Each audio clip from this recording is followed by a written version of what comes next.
تو ایک بات اچھی طریقے سے ذہن میں رکھیں، میں 3-4 چیزوں کی اصلاح کرنا چاہوں گا. خاص طور پر گناہ کرنے کے باوجود اگر اللہ عز و جل دولت عطا فرمائے، توجہ سے سنیے گا، گناہ کرنے کے باوجود، رات و دن اللہ کی نافرمانی کے باوجود اللہ خوشحالی عطا کرے تو ڈرنا شروع کر دو کہ ان قریب اللہ غفلت میں ہماری پکڑ کر دے گا.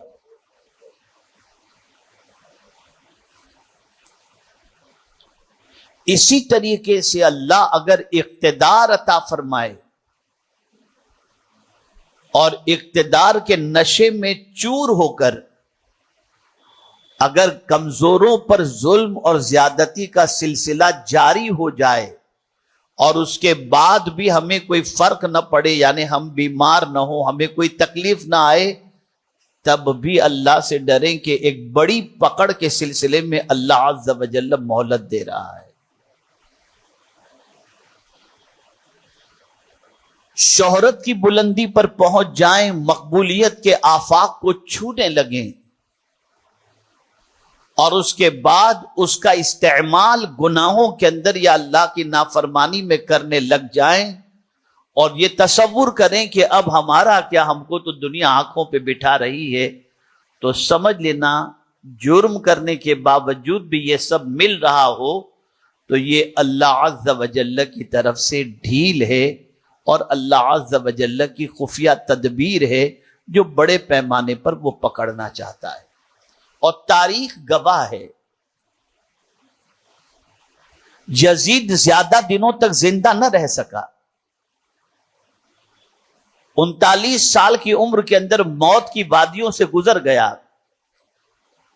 لیکن تعیشات اور اقتدار کے نشے میں وہ اتنا چور تھا کہ ذہن میں ایک ہی بات تھی، میں جو چاہوں وہ کر سکتا ہوں.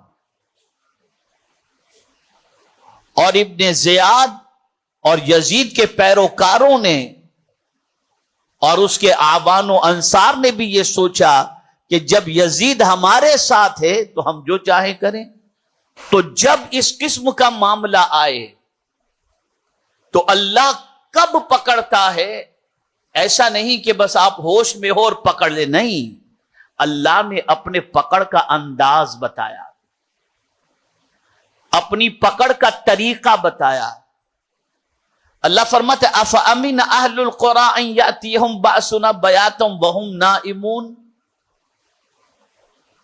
یعنی سب سے پہلے وہ گناہ کرنے والے کی ڈائریکٹ پکڑ نہیں کرتا، ظلم کرنے والے کی ڈائریکٹ پکڑ نہیں کرتا، اس کو ہوش و حواس میں ہو اور اس کی پکڑ نہیں کرتا، بلکہ 2 ذکر آیا، ایک رات کا ذکر آیا اور ایک دن کا ذکر آیا. اور رات کا ذکر کس طریقے سے، افامن اہل القری ان یاتیہم باسنا بیاتا وہم نائمون، کہ جب وہ رات کو بھرپور نیند کے اندر آنے کے بعد غافل ہو جاتے ہیں. اور ظاہر سی بات ہے کہ نیند غفلت ہی کا نام ہے، کہ نیند آئی اور آدمی غافل ہو گیا، اسے کسی چیز کی خبر نہیں. اسی لیے چوریاں رات کو ہوتی ہیں کہ آدمی سویا ہو تو کچھ بھی اٹھا کے لے کر کے جاؤ، پتہ نہیں چلتا. تو آدمی جب سویا ہوتا ہے تب وہ غافل ہوتا ہے اور اس نے سونے سے پہلے اپنے کل کے کئی منصوبے بنا لیے ہوتے ہیں.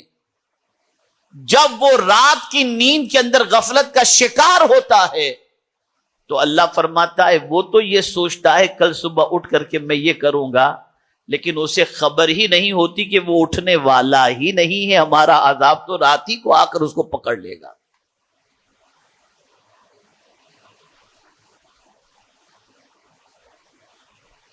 اللہ عز و جل جس کو پکڑنا ہوتا ہے، توجہ چاہوں گا، جس کو پکڑنا ہوتا ہے، ظالم کو، گنہگار کو، پاپی کو، ستانے والوں کو، زیادتی کرنے والوں کو، تو پہلے ان کو مہلت دیتا ہے. کب تک مہلت دیتا ہے آپ جانتے ہیں؟ وہ اپنی مستی میں ایک دم آ جاتا ہے، ارے اب تو میں ہی میں ہوں اور تو کوئی ہے ہی نہیں، میرا کوئی کیا بگاڑ سکتا ہے، میرے پاس دولت کا انبار لگا ہوا ہے. اور وہ ساری چیزیں دیکھ کر، دولت، سورسز، تعلقات، پہنچ، ان ساری چیزوں کو دیکھ کر وہ بالکل جرم کے اندر اور ظلم کے اندر ڈوب جاتا ہے اور اسی میں وہ مستی میں رہتا ہے. تب جا کر اللہ عز و جل کی پکڑ ہوتی ہے.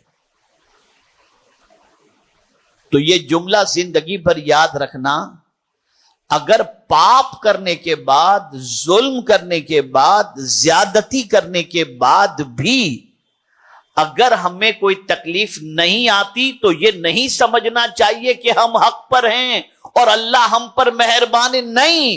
قرآن کہتا ہے یہ تمہارے لیے ایک بڑی پکڑ کی تیاری چل رہی ہے،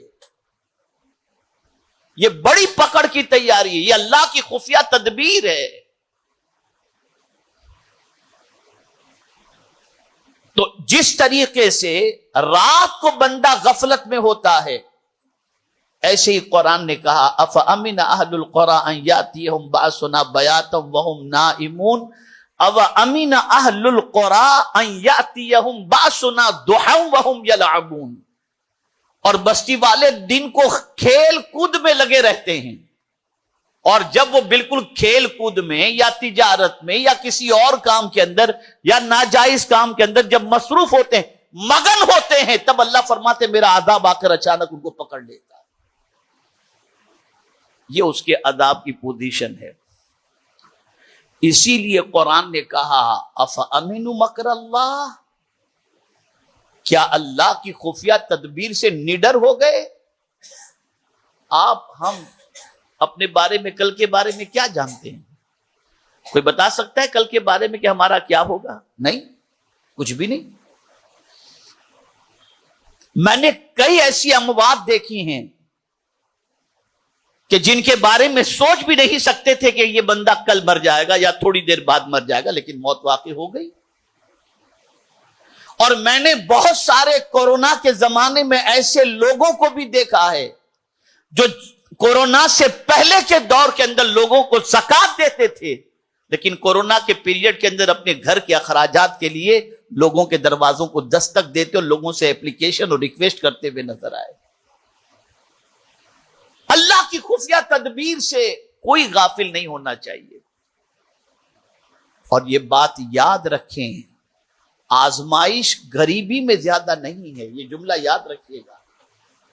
آزمائش پریشانی میں زیادہ نہیں ہے، آزمائش مالداری میں، خوشحالی میں، شہرت میں، اقتدار میں، اس میں آزمائش سب سے زیادہ ہے. اس لیے کہ غریبی کے اندر آدمی کے بہکنے کے امکانات کم ہوتے ہیں، مالداری کے اندر بہکنے کے امکانات زیادہ ہوتے ہیں، اس میں زیادہ ہوتے ہیں. اسی لیے پیغمبر رحمت صلی اللہ تعالی علیہ وسلم نے ایک دستور عطا فرمایا، ایک قانون عطا فرمایا کہ جب زمین پر اللہ عز و جل تمہیں کوئی رتبہ عطا کرے تو تمہیں کرنا کیا ہے؟ تو رسول اعظم صلی اللہ علیہ وسلم فرماتے ہیں تم بڑے ہو گئے نا، تو اب چھوٹوں پر شفقت کرو، اور چھوٹوں سے کہا کہ تم بڑے کی تعظیم کرو. اور میں پورے چیلنج کے ساتھ کہتا ہوں، تاریخ کے اندر کسی ولی کو اٹھا کر دیکھ لیجئے کہ کسی ولی نے کسی کمزور پر کبھی ظلم کیا ہو. ہر ولی نے کمزور کو اٹھایا ہے، کمزور کو گرایا نہیں ہے.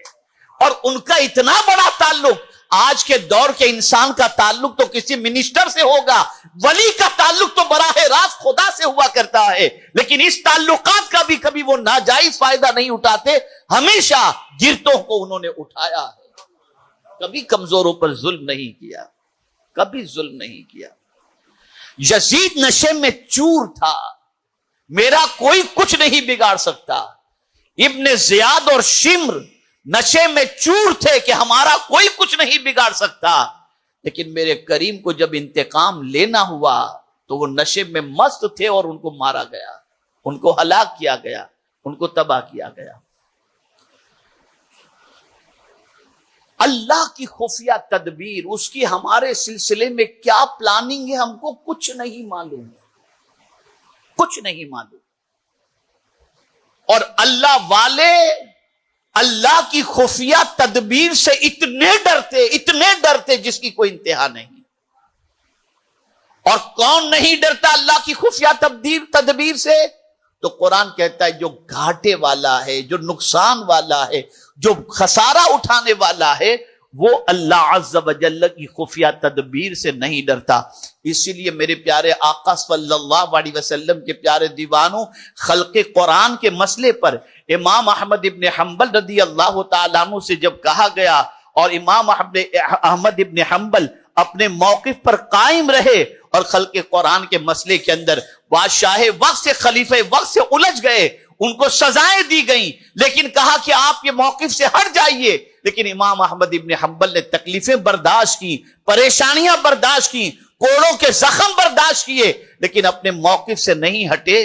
تو امام احمد ابن حنبل کو ہٹانے کے لیے ان کے پاس دولت کا انبار بھیجا گیا، لیجئے آپ اپنی ضرورتوں کو پوری کیجئے اور اپنے موقف سے ہٹ جائیے.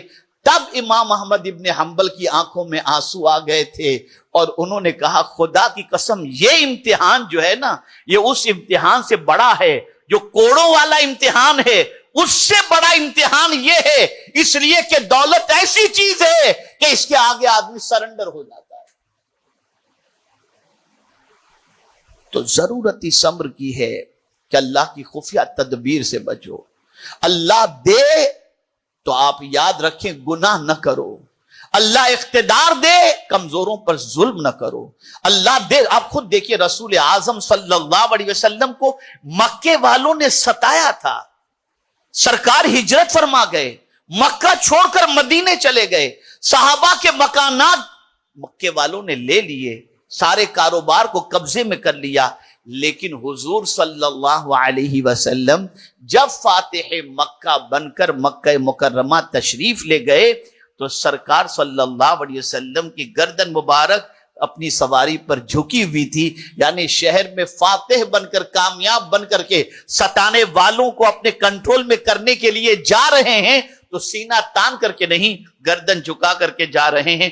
سب کو ڈر تھا کہ اب تو ہم سے بدلہ لیا جائے گا، لیکن مدینے کے تاجدار صلی اللہ علیہ وسلم نے برجستہ فرمایا اذهبوا فانتم الطلقاء، جاؤ تم سب آزاد ہو، میں نے تم سب کو معاف کر دیا. یہ ہے سمجھنے کی چیز. یقیناً آپ سنیں گے یزید کا یہ انجام ہوا، ابن زیاد کا یہ انجام ہوا، شمر کا یہ انجام ہوا، وہ ایسے مرے ویسے مرے. لیکن سمجھنا سب سے بڑا سبق یہ ہے کہ اللہ ہلاک کرنے کے لیے کون سا طریقہ اپناتا ہے اور کب وہ ہلاک کرتا ہے، جسے سمجھنا بے پناہ ضروری ہے. حضرت جبریل امین علیہ الصلاۃ والتسلیم ہمیشہ روتے رہتے، ہمیشہ روتے رہتے. جبریل معصوم جن سے گناہ ہونا محال، اور پھر سید الملائکہ، سارے فرشتوں کے اپنی جگہ پر شان ہے، لیکن جبریل کی شان کیا ہے؟